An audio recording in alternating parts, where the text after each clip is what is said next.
Dizem que o rio São Francisco nunca dorme, que sob suas águas escuras, o rio guarda suas próprias memórias de homens acorrentados e jogados ao fundo, de senhores que sumiram na correnteza, e de sussurros que emergem da lama quando a noite fica quieta demais. Na noite em que Henrique Barreto morreu, o rio estava quase silencioso. O vento parou, os canaviais ficaram imóveis e até os insetos se recolheram em um silêncio anormal, como se o mundo inteiro estivesse prendendo a respiração. Encontraram-no caído sobre a escrivaninha antes da meia-noite, com o sangue na parede atrás dele ainda úmido o suficiente para pingar. O legista chamou de suicídio. O padre se recusou a mencionar seu nome no sermão, e todo homem que olhou para o corpo jurou sentir algo observando das sombras atrás deles, algo que não estava totalmente satisfeito. A história de Moisés não começa com aquele tiro. Começa com o silêncio que veio depois, o tipo de silêncio que não termina, mas que penetra nos ossos de todos que o escutam. Moisés ficou parado nesse silêncio,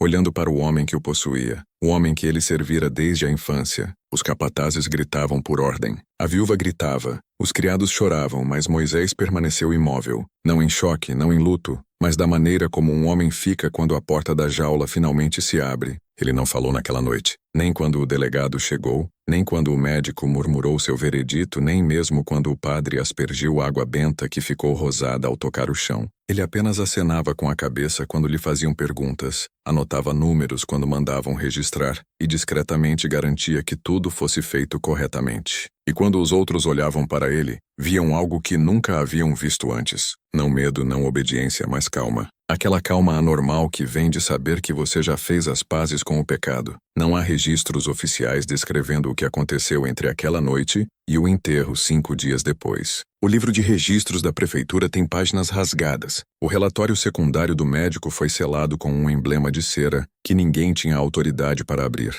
E, no entanto, em um dos antigos livros caixa da propriedade Barreto, em uma coluna destinada ao inventário, aparece uma única linha escrita em uma caligrafia que não pertencia a Henrique, nem a seu irmão, nem a nenhum capataz. A conta está quitada. É tudo o que diz. Sem assinatura, sem contexto, apenas essas 4 palavras escritas em tinta escura na página onde as dívidas financeiras eram somadas. Para qualquer outro não significaria nada, mas para aqueles que viviam naquela terra, para aqueles que sentiam o peso de anos de correntes e chicotes, significava tudo. O senhor estava morto, e o homem que o matara sabia exatamente como fazer parecer justiça disfarçada de tragédia. No interior profundo da Bahia, as pessoas sussurravam que Moisés havia feito um pacto, não com demônios, não com anjos, mas com algo mais antigo que ambos, algo que os africanos chamavam de Exu e os crioulos chamavam de guardião das portas. Diziam que ele ficou à beira do rio uma noite em que a lua estava vermelha e inchada, e falou palavras que não deviam ser lembradas. Diziam que a água se moveu contra a corrente, como se algo vivo estivesse escutando. Ninguém nunca provou, mas os velhos juravam que o viram enterrar algo pequeno e embrulhado em pano nas raízes de um ipê naquela mesma noite. Quando a manhã chegou, seu senhor começou a tossir sangue. 3 dias depois,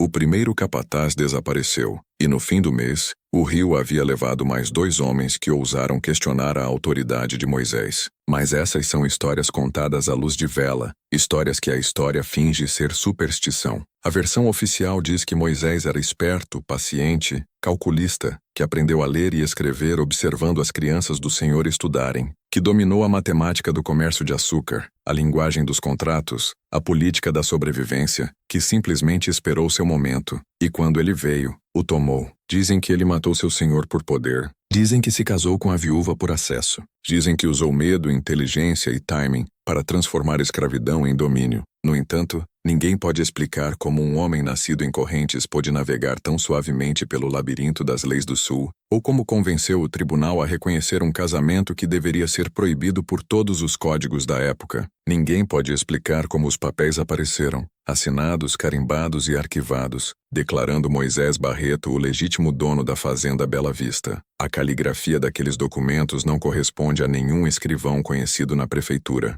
Os selos trazem a marca de um tabelião que morreu 3 anos antes, e no entanto foram aceitos sem questionamento, como se o sistema em si se curvou por um momento, apenas o suficiente para o impossível passar. Essa é a parte que ninguém fala. Não o assassinato, não o casamento, mas o silêncio da lei que se seguiu. O delegado que jurou que a escritura era válida desapareceu em meses. O padre que chamou a união de blasfêmia quebrou o pescoço em um acidente de cavalo. Os dois capatazes que ameaçaram corrigir a ordem das coisas se afogaram em incidentes separados, um na Lagoa do Engenho, outro no rio. Cada morte considerada acidental, cada investigação fechada antes de começar. E durante tudo isso Moisés permaneceu calmo. Enterrou os mortos, pagou as dívidas e gerenciou a fazenda com uma eficiência que calou até seus inimigos. Os homens brancos o chamavam de perigoso. Os homens negros o chamavam de escolhido. A viúva o chamava de marido. E em algum lugar da noite o rio continuava sussurrando, suave e infinito, lembrando: se você ainda está escutando, então está começando a entender algo que a maioria das pessoas nunca entenderá. O poder não é tomado, é transferido. Ele se move como uma correnteza, invisível, paciente, esperando o momento em que aquele que o detém afrouxa o aperto. Moisés não apenas subiu, ele herdou algo que nenhuma lei poderia definir. É por isso que essa história foi enterrada, porque não se encaixa no roteiro que o Brasil conta a si mesmo sobre quem pode governar e quem deve obedecer. É a história de um escravo que aprendeu os segredos dos senhores e então se tornou um. O enterro de Henrique Barreto não foi uma cerimônia de luto, foi uma negociação, sob os véus pretos e as cabeças baixas, sob as palavras vazias do padre e o zumbido dos insetos no ar pesado da Bahia. Os vivos já calculavam o que o morto havia deixado para trás. A fazenda Bela Vista era um reino sem rei, e todo homem, mulher e espírito que ainda pairava ali entendia que o poder estava prestes a mudar de mãos. Celeste Barreto, a viúva, ficou imóvel ao lado da sepultura, suas luvas de renda manchadas de suor, seu rosto pálido contra o sol. Ela parecia um fantasma que se recusava a morrer. As pessoas que a observavam pensavam ver tristeza, mas estavam erradas. Por trás de sua imobilidade havia algo mais afiado que o luto. Era decisão. Por 5 dias ela mal falara. Quando o fazia, sua voz carregava uma estranha certeza, como alguém que parara de temer o julgamento. Os capatazes sussurravam que o choque a desequilibrara. O padre dizia que ela estava possuída pelo desespero, mas aqueles que trabalhavam dentro da casa, que a viam à noite, contavam uma história diferente. Diziam que a viúva não rezava mais. Ela esperava. Toda noite, depois que a casa se recolhia, ela acendia uma única vela, sentava-se à janela da sala que dava para o rio e sussurrava para a escuridão. Ninguém sabia o que ela dizia, mas juravam que a ouviam chamar um nome. Não o do marido, não o de Deus. Um nome diferente, um que carregava peso quando dito em voz alta, um nome que ela aprendera com Moisés. Na noite após o enterro, Celeste e Moisés se encontraram em segredo. Maria, a empregada, viu o brilho de luz sob a porta do escritório e ouviu suas vozes baixas, medidas, como 2 conspiradores lendo do mesmo livro profano. Quando ela contou a Luísa, a velha ama alertou para que se calasse. Há coisas que você não escuta, criança, disse ela. Quando o rio começa a falar através das pessoas, você fecha os ouvidos e reza para que ele esqueça seu nome. Mas a reza não tinha mais lugar naquela casa. O crucifixo no corredor fora retirado para a limpeza e nunca retornara. As visitas do padre se tornaram breves, educadas e cada vez mais tensas. Ele dizia que o ar dentro da Bela Vista parecia pesado, como se algo invisível pressionasse seus pulmões.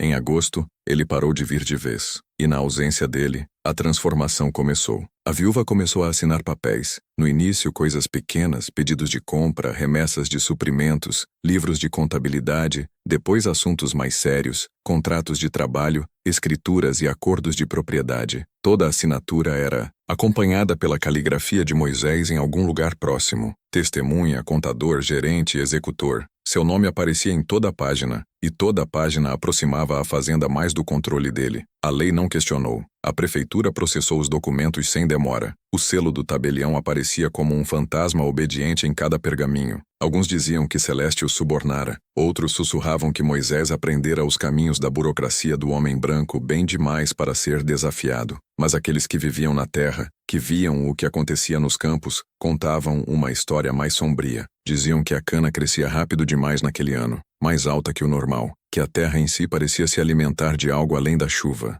À noite, os trabalhadores diziam ver figuras caminhando entre as fileiras, sombras altas e finas que não deixavam pegadas. A colheita foi abundante, mas a produção do engenho nunca batia com os números. Sempre havia mais açúcar do que se podia explicar, mais riqueza do que a terra justificava. A saúde de Celeste começou a mudar. Sua pele, outrora pálida, ganhou um calor que nunca mostrara antes. Sua voz ficou mais grave, mais firme. Ela parou de vestir luto preto e apareceu em vermelhos e dourados suaves, cores que reluziam como sangue seco à luz de vela. Ela não ia mais à missa. Quando questionada, dizia apenas que sua fé agora era pessoal. À noite, os criados ouviam música de seus aposentos. Não piano, não violino, algo rítmico, algo primal. E Moisés sempre estava por perto. Ele se movia pela casa com autoridade quieta, nunca erguendo a voz, nunca se justificando. Carregava a chave de todo o quarto, e embora ninguém ousasse perguntar como, toda gaveta trancada ou baú selado se abria para ele sem resistência. Foi nessa época que a frase "o pacto da viúva" começou a circular entre os escravos. Alguns diziam que Celeste trocara a alma para salvar a fazenda da ruína. Outros diziam que trocara algo bem mais sagrado, sua lealdade ao mundo em que nascera. Em sussurros diziam que ela e Moisés se uniram não só pelo casamento, mas pelo sangue,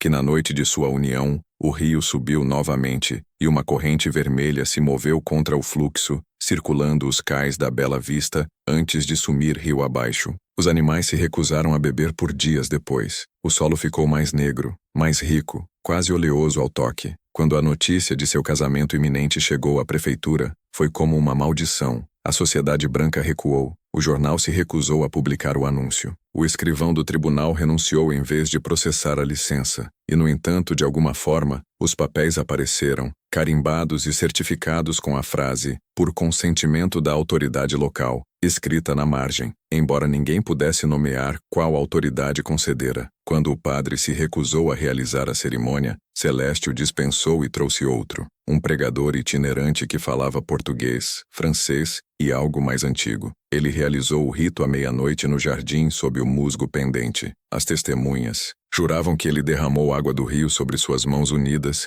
e murmurou palavras que não pertenciam a nenhuma igreja. Quando ele partiu, os cães uivaram por horas. Daquela noite em diante, Moisés Barreto não era mais um servo, era o senhor da Bela Vista, e Celeste era sua rainha. Para o mundo exterior, parecia loucura, um remanescente quebrado do velho sul caindo em escândalo, mas aqueles que viram de perto entenderam algo diferente. A Bela Vista não caíra, evoluíra. O poder simplesmente mudara de rosto. Os capatazes que se recusaram a obedecer ordens desapareceram um a um. Os oficiais da prefeitura que questionaram a legitimidade da nova propriedade morreram de febre. E pela primeira vez na história daquela terra, o som do chicote foi substituído por algo mais estranho. O som de cantos que subiam dos campos ao entardecer, misturando-se ao zumbido dos insetos e ao ritmo lento e paciente do rio. Você não deveria saber disso. Nada disso foi feito para sobreviver. A igreja apagou. O Estado queimou os registros. As famílias mudaram de nome.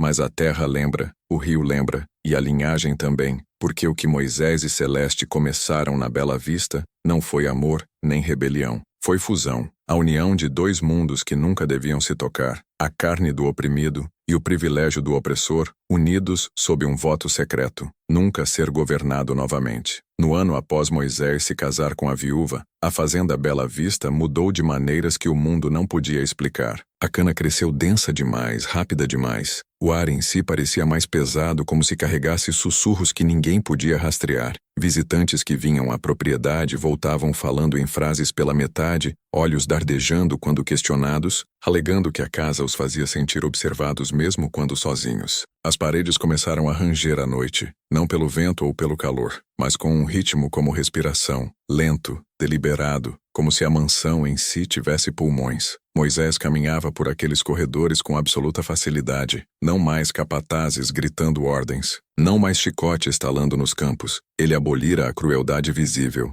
mas o que a substituiu era bem mais estranho. Todo trabalhador se erguia antes do amanhecer, não ao toque de um sino, mas ao som de um zumbido baixo que atravessava a neblina da manhã. Ninguém sabia de onde vinha, mas obedeciam. As fazendas ao redor da Bela Vista sussurravam que Moisés usava feitiçaria para controlar seus trabalhadores. A verdade era pior. Ele não precisava de feitiços. Descobrira algo bem mais antigo. Domínio psicológico. Ele entendia como fazer a obediência para... Registram as mortes de 3 homens naquela estação. Tobias Verde, seu irmão Samuel e um comerciante chamado Luciano Duarte, que questionara publicamente a legalidade da propriedade de Moisés. Tobias foi encontrado em seu celeiro com a garganta cortada, a faca ao lado dele, Samuel foi descoberto nos canaviais, o corpo retorcido nas raízes como se a terra o engolira. Luciano se afogou em sua própria cisterna, a água intacta, a tampa selada do lado de fora. O delegado considerou todos os acidentes, mas nas margens do diário do legista,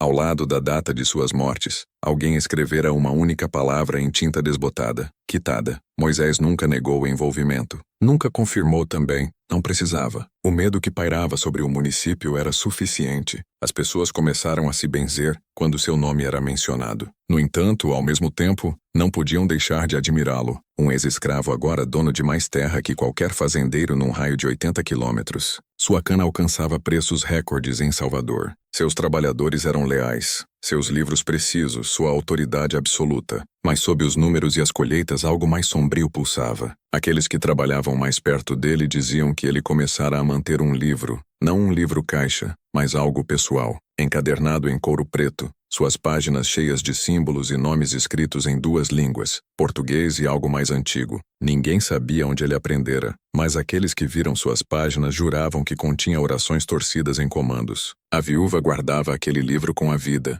Uma vez, quando uma criada tentou limpar o escritório de Moisés, Celeste a acertou no rosto com tanta força que sangrou. Nunca toque no livro, disse ela. Ele escuta. A garota fugiu naquela noite. Seu corpo foi encontrado 3 dias depois, lavado na margem do rio, com juncos enroscados nos pulsos, como se a água em si a segurara. No inverno de 1855, a fazenda estava mais lucrativa que nunca, mas os municípios vizinhos evitavam suas estradas. Carruagens passavam sem parar. Padres se recusavam a abençoar seus campos. Até os pássaros começaram a desaparecer. A casa estava quieta demais. Aqueles que viviam ali começaram a ouvir coisas. Murmúrios fracos atrás das paredes, passos onde ninguém andava, risadas em quartos vazios. Celeste parou de dormir no andar de cima e começou a manter uma cama ao lado da lareira da sala. Moisés, que outrora dormia profundamente, agora andava pelos corredores à noite, lanterna na mão, murmurando em línguas que ninguém entendia. Uma noite Maria acordou e encontrou Celeste parada na porta,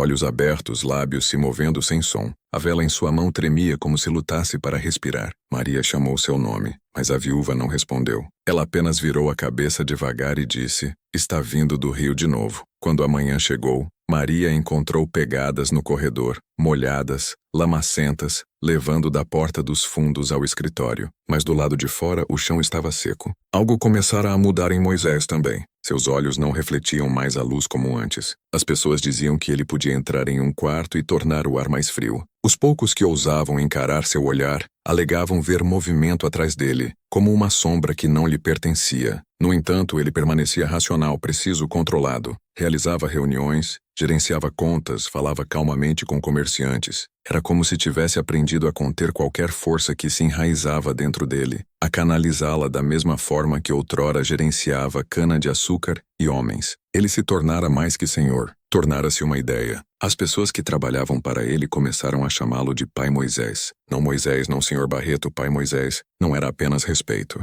Era reverência. Ele cruzara de homem para mito em menos de 2 anos. E como todos os mitos, demandava silêncio, sacrifício e segredo. A verdade é que a fazenda Bela Vista não morreu quando o Velho Sul desmoronou. Sobreviveu à monarquia, sobreviveu à guerra, sobreviveu aos homens que tentaram enterrar sua história. Seu nome mudou, seus donos mudaram, mas a casa, a terra e o rio ficaram, e as pessoas que vivem perto ainda sussurram que, quando a lua está inchada e a água fica vermelha com o reflexo, você pode ouvir música flutuando dos velhos terrenos. Não música humana, algo mais lento, mais profundo, mais antigo. Dizem que é Moisés contando almas. Dizem que ele ainda está quitando a conta. E se você se pergunta por que essa história foi apagada de todo o arquivo, porque a prefeitura queimou a escritura original, e por que o último descendente da linha Barreto sumiu em 1913 sem deixar rastro, é porque o pacto de sangue que construiu a Bela Vista nunca terminou. Foi passado despercebido por gerações que nem sabiam o que carregavam. E na seção 4,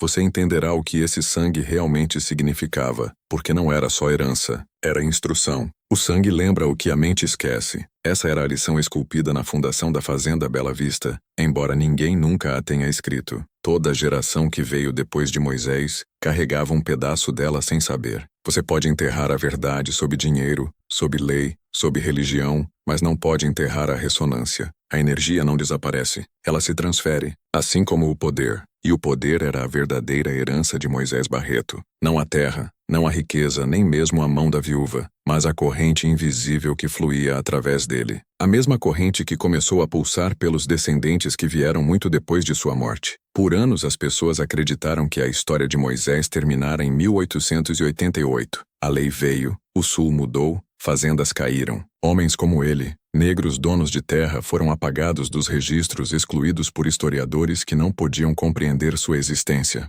Diziam que Moisés fugira para Salvador. Outros alegavam que fora morto por uma turba. Alguns sussurravam que desaparecera no rio uma noite e nunca mais emergira. Mas não há sepultura, nem certidão de óbito, apenas um espaço em branco no registro municipal ao lado de seu nome. E esse espaço é onde o medo começa, porque a partir da década de 1890, relatos começaram a surgir de um homem visto caminhando pela velha propriedade Bela Vista, alto, escuro, vestindo um casaco longo, olhos refletindo luz como os de um gato. Trabalhadores reconstruindo diques alegavam que ele falava com eles em português e oferecia moedas de prata que estavam séculos fora de data. Outros diziam que o viam à beira do rio, mãos cruzadas atrás das costas, observando a água como se esperando algo retornar. Quando se aproximavam, ele sumia, não desvanecia, não andava embora, sumia como se engolido pelo ar. Ninguém ousava dizer seu nome. Os locais simplesmente o chamavam de Homem da Noite. No virar do século, a Bela Vista se tornara uma fazenda fantasma. A casa ainda estava de pé, estrangulada por cipós e se parou de envelhecer como os outros homens. Em 1862, quando ela estava grisalha e frágil, ele permanecia inalterado. Seus olhos ainda afiados, sua voz ainda calma, seus movimentos ainda precisos. Ela uma vez perguntou o que ele fizera, o que realmente trocara por tal resistência. Ele a olhou com pena e disse: "Eu não troquei, Celeste. Eu colecionei." E ela soube então que ele estava perdido, não amaldiçoado, não abençoado, apenas ido, absorvido pela coisa que criara. Na noite em que Celeste morreu, o rio subiu novamente. Engoliu os campos baixos e alcançou a varanda da casa grande. Quando os criados foram verificar seu quarto, encontraram seu corpo no chão, mãos cruzadas sobre o peito, pele fria mas sem marcas. Em seu pescoço, faintly visível sob a luz fraca, havia 7 símbolos desenhados em cinza, os mesmos encontrados no livro preto de Moisés. Enterraram-na atrás da casa. Moisés não compareceu ao enterro. Ninguém nunca mais o viu. Mas na manhã após seu sepultamento, o livro preto reapareceu,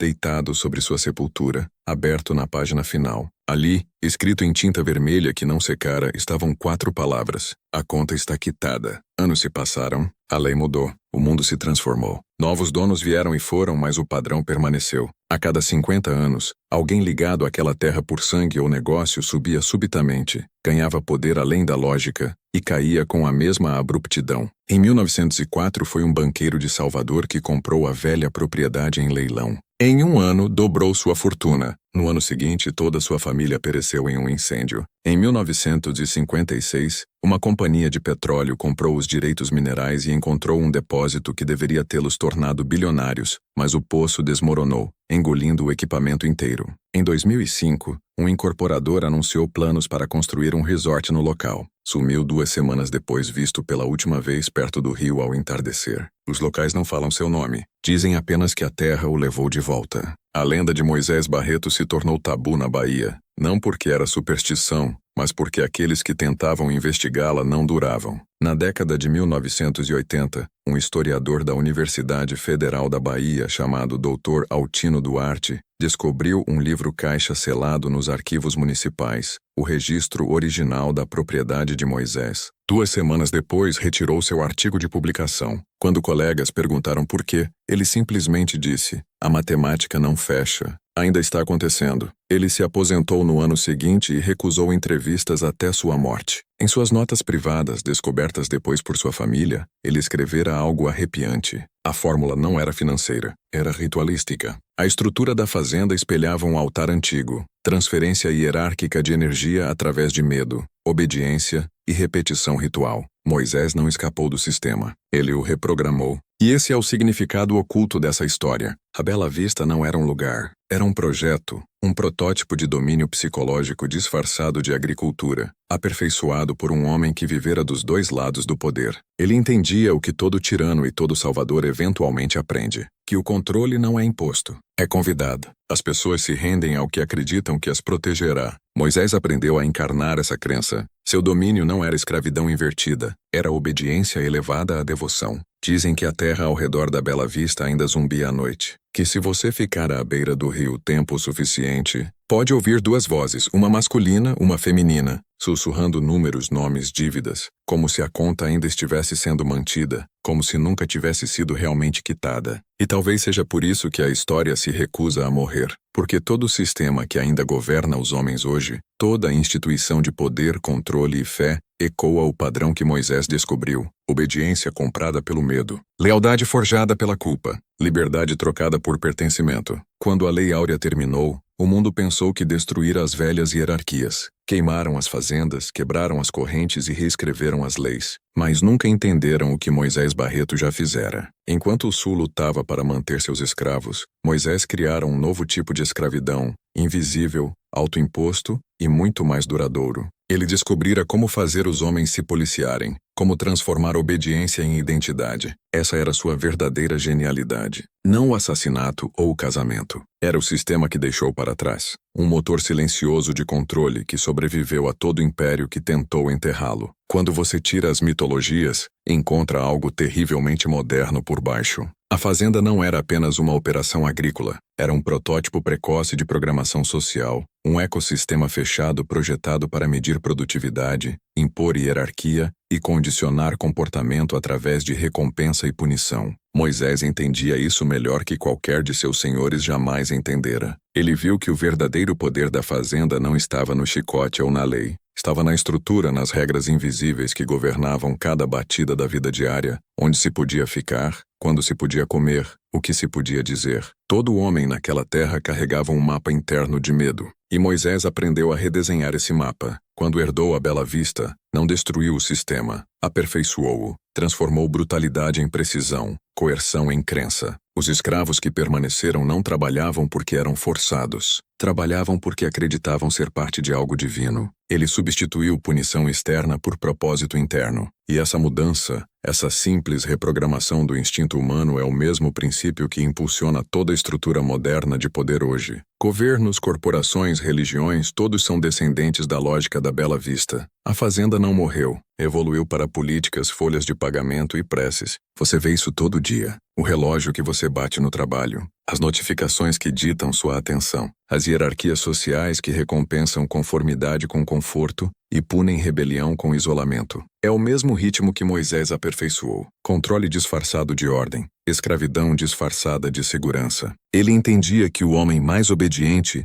é aquele que acredita ser livre. E foi assim que construiu imortalidade, não através de linhagens ou lendas, mas através de replicação. Toda instituição que mede seu valor, monitora seu comportamento ou comodifica seu tempo, carrega o eco da fazenda Bela Vista. Os campos se tornaram fábricas. Os capatazes se tornaram supervisores. O livro-caixa se tornou o algoritmo. Historiadores argumentam que Moisés sumiu porque temia retaliação. Mas homens como ele não desaparecem. Dissolvem-se em sua própria criação. Seu sistema não dignidade na submissão. É por isso que o sistema persiste, porque ambos os lados precisam dele. Há uma razão para a Bela Vista ter sido construída à beira do rio. O São Francisco é um sistema circulatório. Conecta tudo. Carrega sangue, açúcar, comércio e memória. Moisés o escolheu como a artéria através da qual sua ideia fluiria. Você pode traçar a mesma lógica das fazendas da Bahia aos pregões de São Paulo. O produto mudou de cana para moeda para dados, mas a estrutura permaneceu a mesma. Extração na base, acumulação no topo, justificação no meio.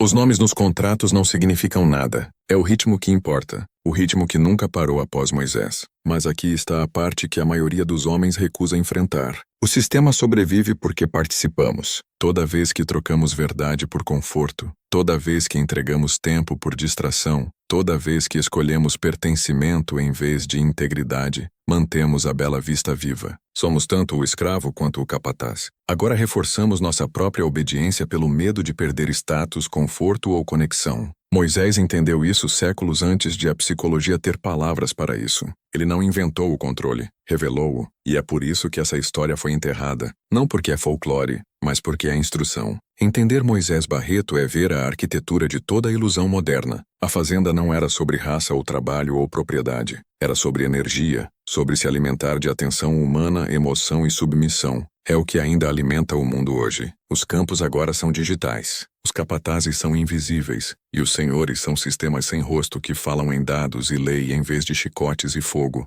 Olhe ao seu redor. Toda tela, todo slogan, toda promessa de paz. Se você apenas obedecer, isso é a Bela Vista sussurrando. Isso é Moisés contando. A conta ainda está sendo quitada. E quanto mais fundo você olha, mais percebe que o mundo não escapou da fazenda. Tornou-se uma. Há uma razão para os poderosos sempre parecerem calmos. Você já viu? Os olhos imóveis, o tom medido, a certeza inabalável que dobra salas ao redor de sua vontade. Você confunde com confiança, mas é algo mais antigo que isso. É programação. A mesma programação que Moisés Barreto aperfeiçoou na Bela Vista. A mesma que ainda governa os homens hoje. Ele entendia que o controle não é mantido pela força, mas pelo ritmo, pela repetição que se torna crença. A fazenda tinha seu ritmo. Amanhecer, trabalho, sino, refeição, labor. Entardecer, oração, sono previsível, imutável, ritualizado. Repetindo a mesma estrutura dia após dia, a mente parava de distinguir entre obediência e sobrevivência. O padrão era a vida. Quebrar o padrão e a morte seguia. Não era medo que mantinha os homens leais a Moisés.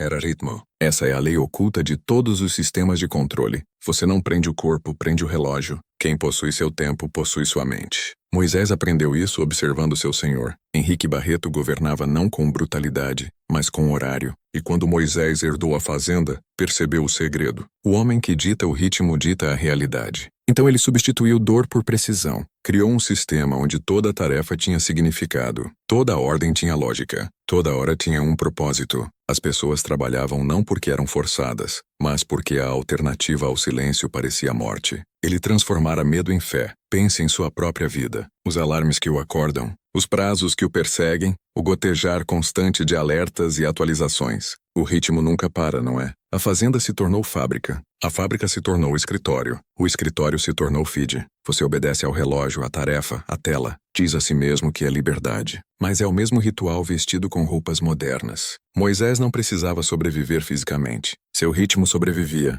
O código que construiu era psicológico. E esse código não tem data de validade. Em seu núcleo, era baseado em 3 leis. Primeira lei. Previsibilidade gera obediência. As pessoas temem o caos mais que a crueldade. Moisés descobriu que se criasse um mundo de ordem perfeita, um horário, uma hierarquia, um ritual, as pessoas se agarrariam a ele mesmo quando os destruísse. Os capatazes se tornaram irrelevantes porque todos se tornaram seus próprios capatazes. É por isso que o mundo ainda corre na rotina. Da ilusão de controle, enquanto o mantém no mesmo trilho para sempre. Segunda lei, propósito é a coleira. Ele percebeu que um homem que acha que seu sofrimento serve a um propósito, suportará qualquer coisa. Então deu a todos na Bela Vista um papel que importava. Falava com eles como um profeta, não um senhor. Vocês são parte da colheita, dizia. Cada talo de cana que cortam alimenta o futuro. Não era mais escravidão, era destino. É por isso que os governantes mais eficazes hoje não ameaçam as pessoas,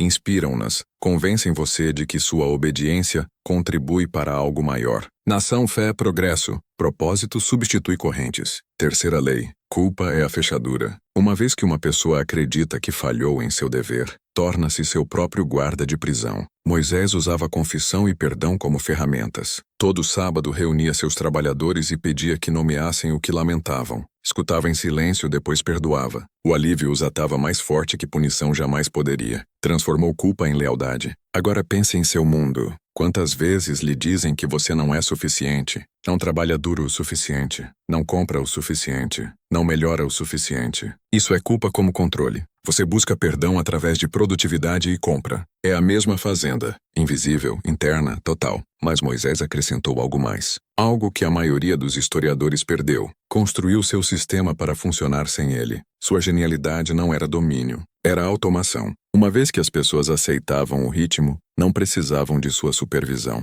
Mantinham sua própria escravidão. Quando desapareceu, a Bela Vista não desmoronou. Funcionou perfeitamente como se ele ainda estivesse lá. É por isso que sua lenda parece sobrenatural, porque seu sistema era autossustentável. a primeira máquina psicológica na história brasileira. O ritmo sobreviveu ao homem, e quando o mundo se industrializou, o ritmo encontrou novos hospedeiros, fábricas, escolas, exércitos, corporações, todos construídos no mesmo tríade de previsibilidade, propósito e culpa. A fazenda de Moisés se tornou o modelo da civilização. Todo homem nascido nela aprende a medir valor por conformidade e obediência por produtividade. Você é recompensado não pela verdade, mas pelo ritmo. É por isso que pode trabalhar uma vida inteira e ainda se sentir escravizado por algo que não pode nomear. Porque você herdaste o mesmo código. O que Moisés criou era mais que um sistema de controle. Era um espelho. Ele entendia que as mesmas forças que mantinham um escravo em cativeiro também mantinham um senhor no medo. Ambos estavam presos no mesmo ritmo.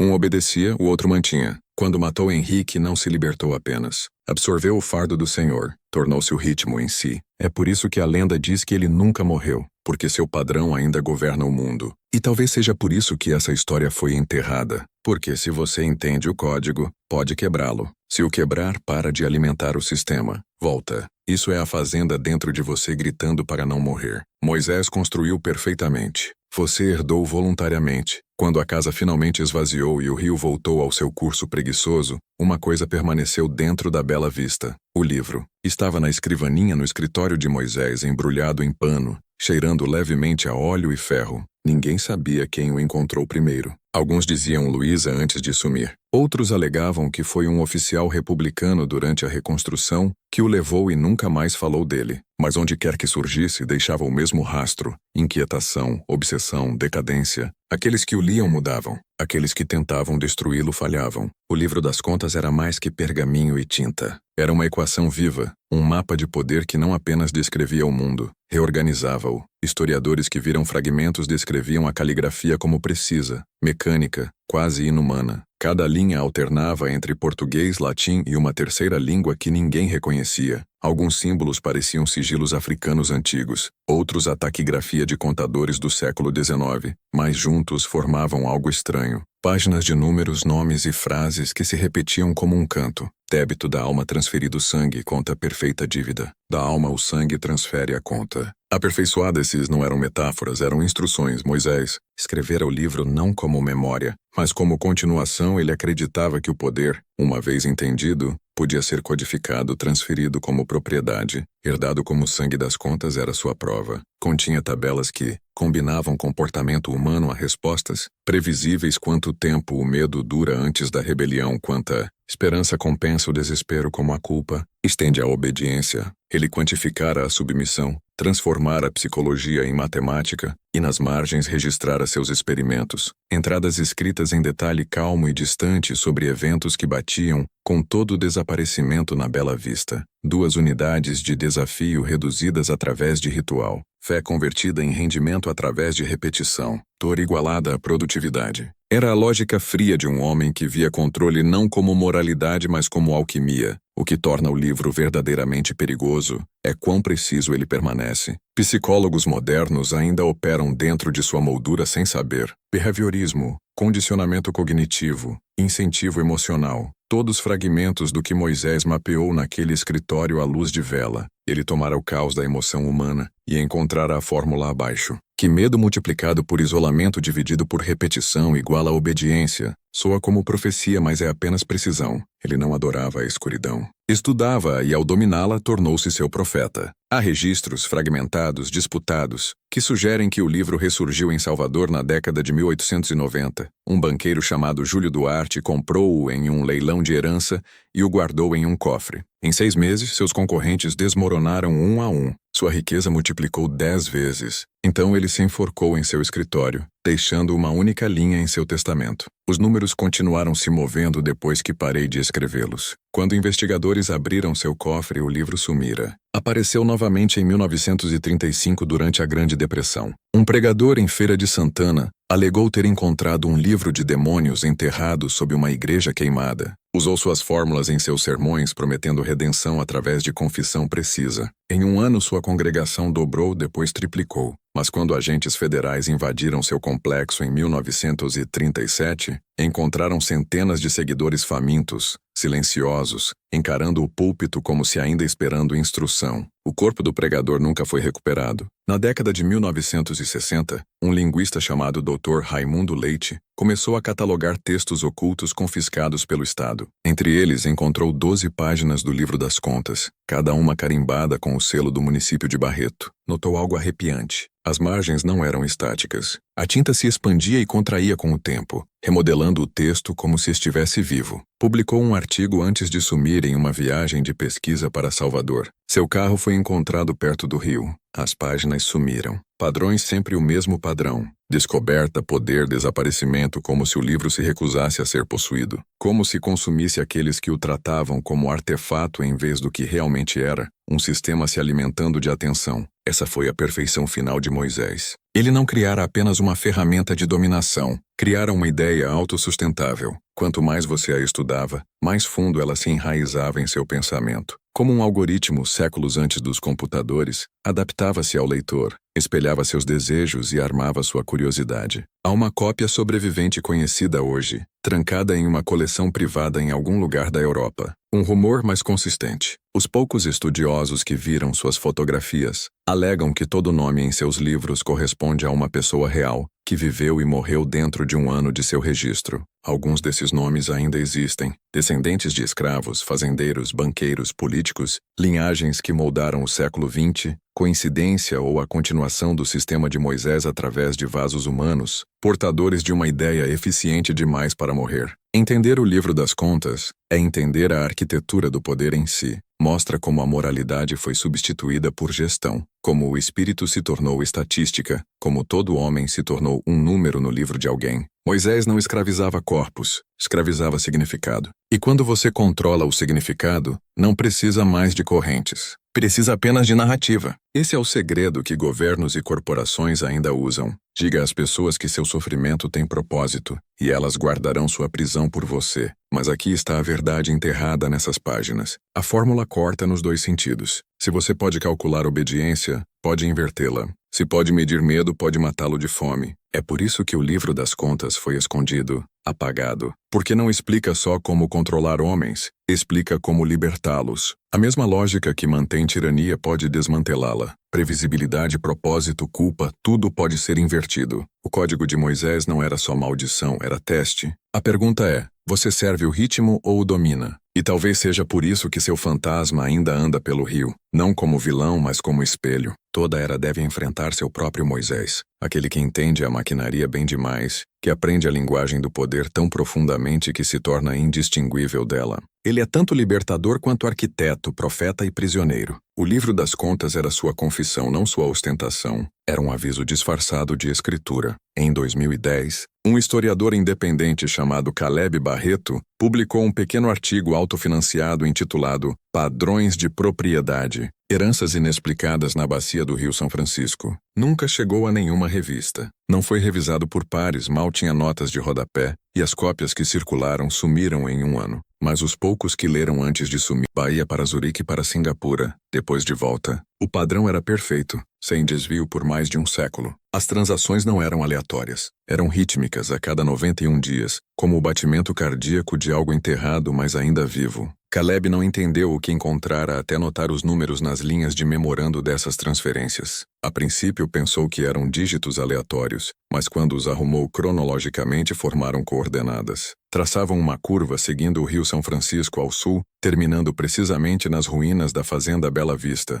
Ele cruzou as coordenadas com dados do Serviço Geológico Brasileiro e encontrou algo mais. Anomalias eletromagnéticas registradas perto daquele local a cada 25 a 30 anos, sempre no final de junho, sempre dentro de dias do solstício de verão. Era como se a Terra em si pulsasse sob o peso de algo feito pelo homem, algo antigo, algo que se recusava a morrer. Caleb chamou esse fenômeno recorrente de padrão dos mortos. Ele visitou o local em 21 de junho de 2011. A fazenda sumira reclamada pelo pântano. Apenas as fundações de pedra da casa grande restavam, pretas de musgo e idade. Instalou instrumentos para medir vibrações e fluxo magnético. O que registrou naquela noite desafiava a explicação. Entre 23h e 2, seus sensores registraram flutuações rítmicas. Intervalos de 13 segundos combinando o tempo de um batimento cardíaco humano desacelerado ao impossível. 13 batidas, silêncio. Depois, novamente, o som não era audível, mas a terra respirava. Quando verificou seu gravador digital depois, encontrou um zumbido fraco. A princípio, pensou ser interferência, mas ao amplificar o sinal, palavras emergiram fragmentadas, distorcidas,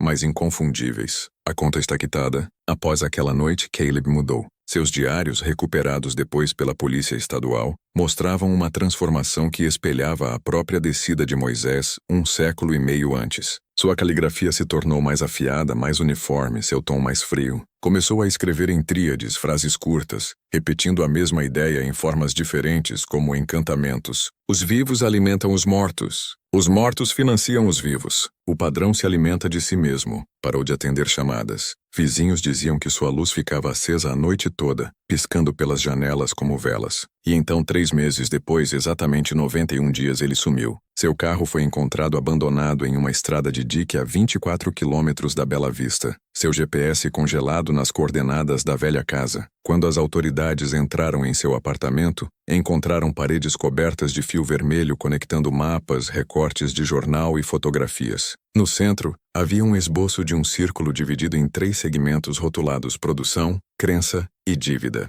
Ao redor das bordas ele escrevera: todos os sistemas repetem essa geometria. Em sua mesa jazia uma única folha de papel datilografada e não assinada. Lia-se: a fazenda nunca foi terra, era um padrão. Toda era o redesenha com novas ferramentas. Os escravos se tornaram trabalhadores. Os capatazes se tornaram gerentes. O senhor se tornou o sistema. O sangue se torna dados. A cana se torna moeda. A canção se torna código. E a conta continua se quitando sozinha. O papel terminava com uma linha manuscrita em tinta preta. Ele não morreu. Descentralizou. Investigadores descartaram como loucura, mas quanto mais fundo olhavam, mais estranho se tornava. O Barreto Holdings Trust não era uma relíquia legal simples. Era um organismo financeiro. Seus livros mostravam equilíbrio constante. Todo débito compensado por um crédito em outro lugar, como se uma mão invisível garantisse equilíbrio perpétuo. Sem lucro, sem perda, apenas movimento. O trust pagava impostos prediais, mas ninguém nunca coletava sua renda. O mesmo advogado local arquivava as declarações todo ano.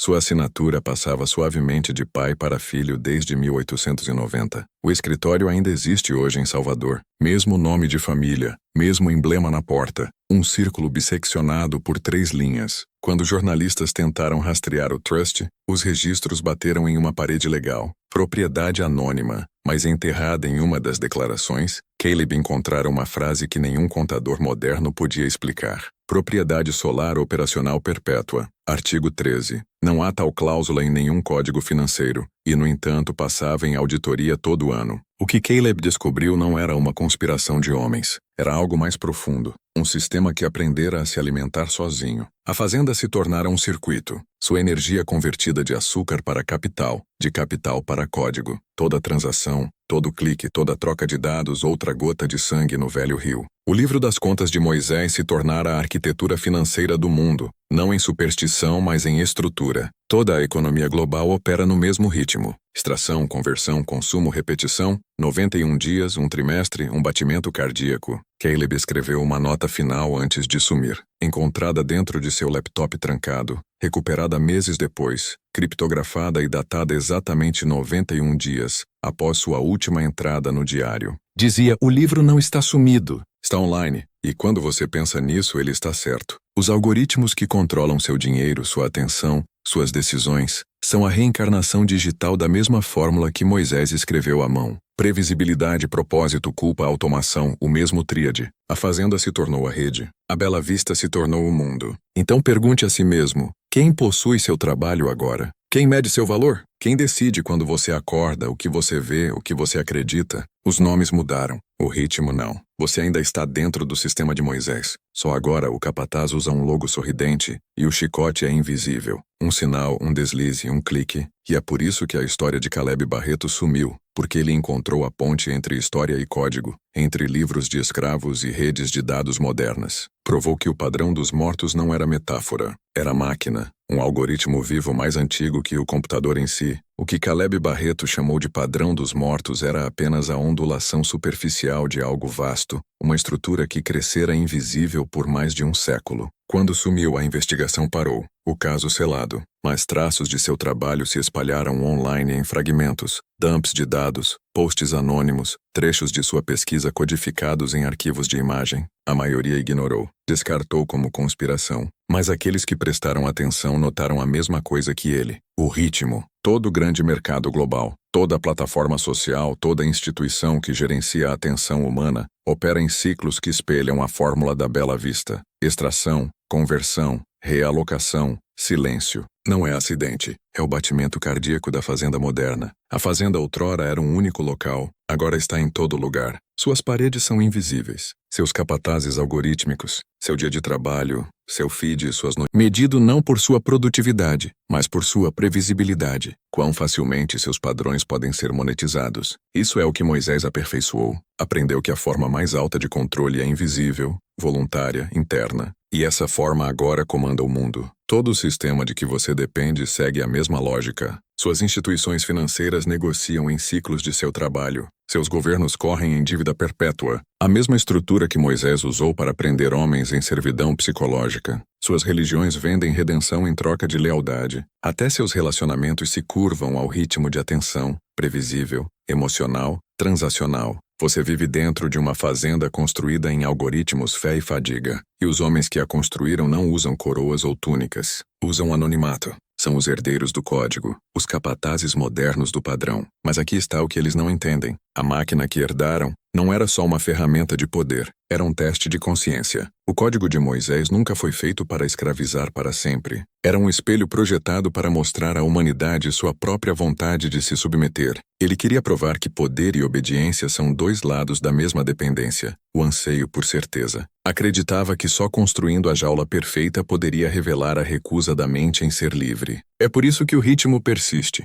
É um reflexo, não um comando. A pergunta é se você o reconhece. O sistema ainda se alimenta porque os homens ainda se ajoelham não pelo medo da dor, mas pelo medo do silêncio. O mesmo silêncio que assombrava a Bela Vista após a morte de Henrique. O silêncio que Moisés aprendeu a armar. O ritmo da fazenda preenchia esse silêncio. Hoje você o preenche com ruído infinito. Trabalho, entretenimento, rolagem, performance. É tudo a mesma resposta ao mesmo vazio. A máquina não faz você servi-la. Dá algo para servir, algo em que se afogar. E enquanto você temer a quietude, ela vence. Mas há uma saída. Não rebelião, não destruição, interrupção. Quando você pausa, quando escolhe desconectar, quebra o ritmo. E quando homens suficientes o quebram, a máquina começa a morrer de fome. O segredo de Moisés não era a fórmula em si. Era o silêncio entre as batidas. O momento em que o padrão reseta, é aí que a liberdade se esconde. Não no caos, mas na consciência. O rio nunca parou de fluir, apenas mudou de forma. E se você escutar de perto,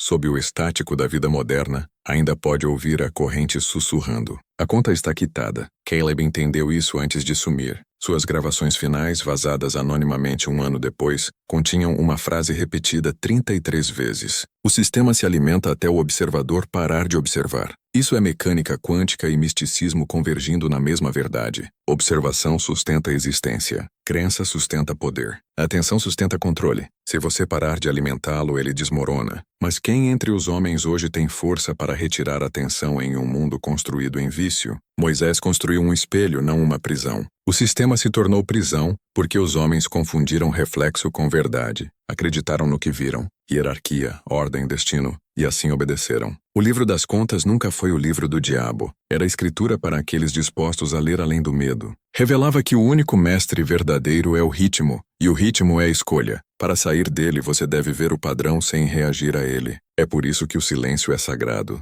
É por isso que a quietude aterroriza. A fazenda se tornou global. Sim, mas também interna. Todo homem carrega a Bela Vista em seu sistema nervoso. Um conjunto de hábitos, desejos e medos passados como DNA espiritual. Você acorda, trabalha, preocupa-se, dorme, repete. Pensa que é sobrevivência, mas é continuação. Você está quitando a conta por alguém mais. A fazenda não o escravizou. Você herdou seus rituais e é por isso que está aqui escutando, porque parte de você lembra o silêncio antes do ritmo tomar conta. Parte de você sabe que algo antigo enterrado sob todo o ruído ainda espera nessa escuridão. Não mal, não bem, só verdade. Moisés não construiu o primeiro sistema de controle. Revelou o último. Dizem que o rio estava calmo na noite em que a fazenda finalmente sumiu. Sem tempestade, sem inundação, sem fogo, só quietude, o tipo que vem antes da revelação. Os locais acordaram e encontraram a terra engolida pela água, a casa grande ida, o dique rachado como uma ferida. Mas o mais estranho não era o que sumira, era o que restara. A terra estava preta e vítrea,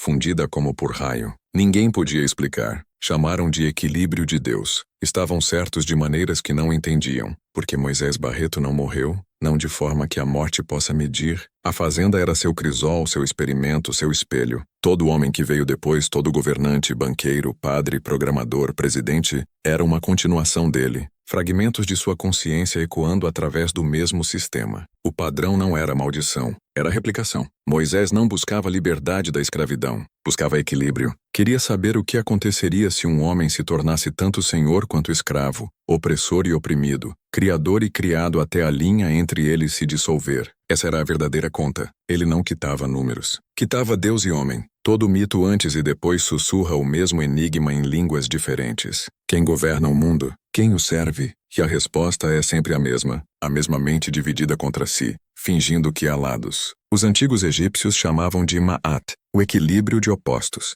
Os gnósticos chamavam de pleroma, a ilusão de separação. Moisés chamava de conta, e quando a dominou percebeu o impensável. O mundo corre não em moralidade, mas em matemática da crença. Enquanto um homem se sentir inferior, outro se sentirá divino. O sistema não é mau, é equilíbrio, autocorrigente, autoalimentador, eterno. É por isso que toda revolução eventualmente se torna sua própria tirania. Os escravos se tornam senhores. Os oprimidos se tornam opressores. O herói se torna o monstro. Não é falha, é função. A máquina do poder humano precisa de ambos os polos vivos para continuar rodando. Moisés não destruiu a fazenda porque não podia. A fazenda era a realidade em si. Ele não escapou do padrão, tornou-se seu arquiteto. E ao fazê-lo, vislumbrou algo que quebrou a fronteira entre história e mito. Controle não é inimigo da liberdade. É seu reflexo. Isso é o que aterroriza aqueles que governam agora. Entendem? Mesmo que nunca digam em voz alta que seu poder depende de ilusão. A ilusão de que são diferentes daqueles que comandam, mas não são. Os políticos que falam de liberdade ainda se curvam à dívida. Os reis da tecnologia ainda servem ao ritmo de números que não controlam. Os padres que prometem salvação ainda precisam de pecadores para encher seus bancos. Toda hierarquia se alimenta do que condena. Todo salvador precisa de seu rebanho sofredor. Todo Deus precisa de seu diabo. Esse é o equilíbrio que Moisés viu. Essa é a verdade que registrou no livro das contas. A fórmula para a maquinaria divina do controle. Se você ler nas entrelinhas de seus escritos, vê claramente. O código não era sobre poder, era sobre reflexo. O Senhor cria o escravo. O escravo momento em que entendeu que toda estrutura humana, todo sistema de opressão, toda hierarquia já construída, era apenas uma projeção da mente humana, recusando enfrentar a si mesma. A crueldade do Senhor e o sofrimento do escravo são ambos ecos da mesma ferida, o medo da quietude. Quando enfrentou esse silêncio e não desviou o olhar, parou de alimentar o ritmo do mundo e o ritmo parou de alimentá-lo. É por isso que o rio levou a casa. Não como punição, mas como purificação. O sistema desmoronou porque seu arquiteto parara de acreditar nele. E essa é a única forma de qualquer sistema morrer. Quando homens suficientes param de acreditar. A fazenda cai quando a mente recusa continuar seu ritmo. O algoritmo desmorona quando a atenção vira para dentro em vez de para fora. O padrão dos mortos termina quando os vivos param de confundir movimento com significado. Essa é a lição enterrada sob um século de mentiras. Agora escute com atenção. Isso não é uma história sobre escravidão. É uma história sobre a condição humana, sobre a forma como nos acorrentamos a ciclos que prometem segurança, mas entregam obediência. Você não está fora da história de Moisés. É o capítulo mais recente dela. Vive em um mundo que chama suas fazendas de plataformas, seus capatazes de líderes, seus chicotes de notificações, e toda vez que troca silêncio por estimulação, reencena o mesmo ritual. Mas agora você sabe. Agora vê o código. A pergunta é o que fará com essa visão. Se chegou até aqui, se sente o peso dessas palavras pressionando seu peito como uma porta prestes a abrir, então reconheça isso. Que poder sem consciência é escravidão e consciência sem ação é ilusão. Que todo senhor serve sua criação, e todo servo detém o poder de acabar com seu senhor ao vê-lo claramente. Que o rio ainda flui, mas sua corrente não mais o comanda. Moisés Barreto não é fantasma ou deus ou vilão. É o reflexo que você encontra quando encara tempo suficiente a maquinaria do poder e percebe que ela encara de volta com seus próprios olhos. Ele foi o primeiro homem a sair do padrão e o último a se tornar ele completamente. Sua fazenda era o mundo. Seu livro era sua linguagem. Seu silêncio era seu.